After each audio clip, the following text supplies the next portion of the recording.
All right, so I wanted to provide a read aloud of our story, and um, this is chapter 1. So this is Lock, Stock, but no barrel.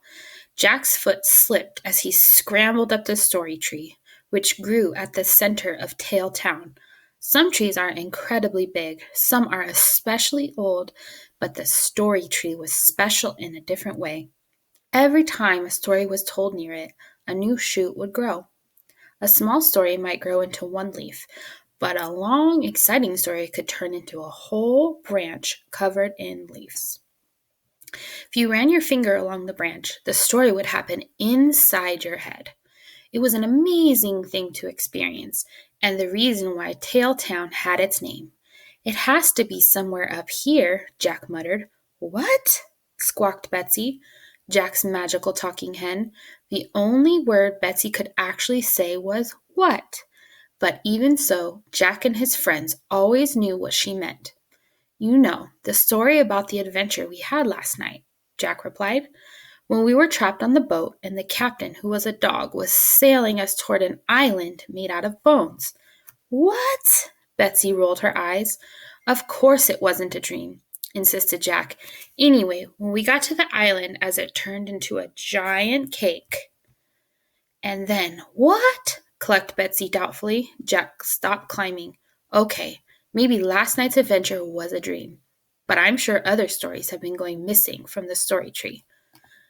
Like the one about when Anansi first arrived here. You remember? I thought that he was a troll spy because his uncle and mom are cursed to look like trolls. And I stole all those spells, and, I wasn't very nice. He trailed off, embarrassed. What? Betsy nodded. She knew that story very well. Well, it's gone, said Jack dramatically, and a whole lot more as well. What? Of course, I'm looking in the right place, but all that's here is a freshly cut branch. Hey, Jack, came a voice from below them. Jack peered down to see his friends Red, Anansi, and Rapunzel, as well as Ella and Cole, her fairy godbrother. Hey, guys, called Jack. Listen, I was just telling Betsy that stories are going missing from the story tree. No way, exclaimed Red. Yes way, replied Jack. Are you sure? Asked Rapunzel. Jack sighed. Come up and have a look for yourself if you don't believe me. It wasn't long before everyone was perched on different branches. Jack's right, said Ella. I can't find the story about how Cole and I first met you all when we rescued Anansi's mom from that evil witch. Aw, complained Cole. That was the only one with me in it. I doubt it's anything personal, said Red, smiling at Cole. But what I don't understand is how these stories have gone missing.